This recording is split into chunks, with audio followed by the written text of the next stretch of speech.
ملګرو ستړي ما سه هیله ده ښه به یاست. شولګرې ولسوالۍ ته په لاره مزار شریف نه دوی نو په دغه خرو باندې اوبو انتقالوي لکه دغه ځوان چې بار دی. څو بشکې ور ډکې کړي؟ 1 2 3 4 ارزه.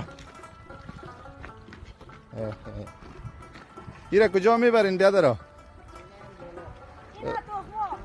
برای چی؟ گل میکنین سرش؟ خب چند بشکره یک تا برده میتونه؟ 4 تا ره؟ خب باز دمی طرف کو بالا میبرین ایره؟ علیکم سلام، خوب هستین؟ صدتان خوب است؟ بخیر باشین. 4 تا بشکه او دیگه اما دورم بار میکنه نه؟ خب یا از خاطر گل نه، از خاطر نوشیدن خو نیست.